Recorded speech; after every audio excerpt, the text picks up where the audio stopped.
Israel Hamas की जंग 7 अक्टूबर 2023 को तब शुरू हुई जब हमास ने इजराइल पर अचानक हमला किया। उसके जवाब में इजराइल ने गाजा पर जमीन, आसमान और समंदर से भीषण हमलों की बौछार शुरू कर दी और तब से अब तक ये जंग लगातार जारी है। इजराइल न सिर्फ हमलों को अंजाम दे रहा है बल्कि उसने गाजा में मानवीय सहायता पर भी रोक लगा दी है। इस वजह से लाखों फिलिस्तीनी बुरी तरह प्रभावित हुए हैं। उन्हें जरूरी मदद तक नहीं मिल पा रही है। संयुक्त राष्ट्र ने गाजा में हालात को लेकर चिंता जताते हुए वहां अकाल भी घोषित किया है।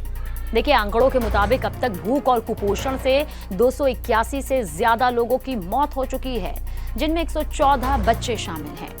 गाजा में हो रहे इजरायली हमलों को कई अंतर्राष्ट्रीय संगठन नरसंहार की श्रेणी दे चुका है, यानी कि जेनोसाइड की संज्ञा दी जा रही है। यह हमले इतने ज्यादा व्यापक हैं कि अब तक गाजा का लगभग 80% हिस्सा मलबे में तब्दील हो चुका है। मरने वालों की संख्या 63,000 से ज्यादा बताई जा रही है। हालांकि इजराइल का दावा यह है कि वो सिर्फ हमास और उससे जुड़े आतंकी संगठनों के ठिकानों को ही निशाना बना रहा है, लेकिन इजराइल के अपने खुफिया डेटा की लीक रिपोर्ट में सामने आया कि अब तक मारे गए लोगों में सिर्फ और सिर्फ 13% ही हमास और पीआईजे के लड़ाके थे, यानी करीब 8,900 लोग, और 83% मौत आम नागरिकों की हुई है। और इस युद्ध की सबसे भयानक तस्वीर क्या है जानते हैं? सबसे भयानक तस्वीर यह है कि करीब 20 लाख गाजा वासियों को अपना घर, अपना आशियाना छोड़ना पड़ा। और ये सभी तब जब छोड़ रहे थे, वो तस्वीरें भी सामने आ रही थी, और अब ये तंबुओं में रहने के लिए मजबूर हैं। भीड़ भाड़ बेहद खराब हालातों में जी रहे हैं, जहां ना दवा है, ना पीने का साफ पानी है और ना ही खाना, यानी कि बुनियादी जरूरतों की जो सुविधाएं होती हैं वो दूर दूर तक नहीं है। इतने भयानक दर्दनाक हालात के बावजूद इजरायली सरकार गाजा में और अंदर तक घुसने का आदेश दे चुकी है।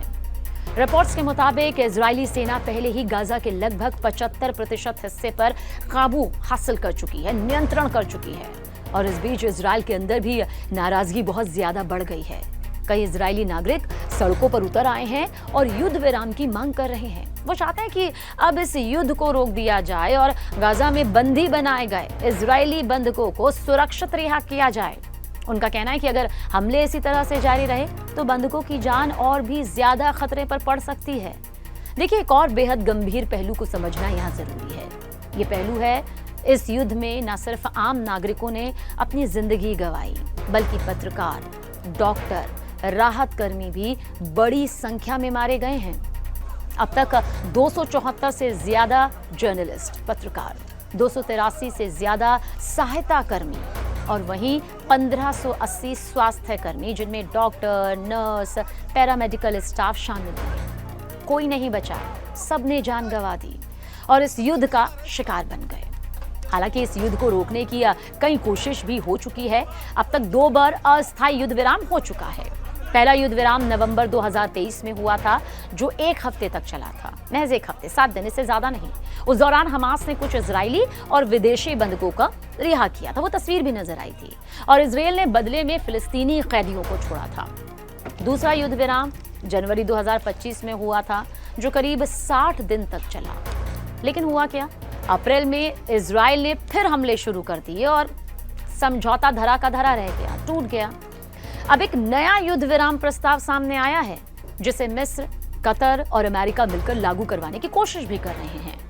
हमास ने इस प्रस्ताव को स्वीकार कर लिया है, लेकिन अभी तक इजरायल की तरफ से कोई भी साफ जवाब नहीं आया है। दुनिया भर के देश और मानवाधिकार संगठन लगातार इजरायल पर दबाव बना रहे हैं कि वो युद्ध को रोक दे और गाजा में मानवीय सहायता को दोबारा शुरू करे। लेकिन फिलहाल गाजा के लोगों के लिए हालात बहुत ज्यादा भयानक बने हुए हैं। अब नजरें टिकी हुई हैं कि इजरायल क्या कुछ फैसला लेता है।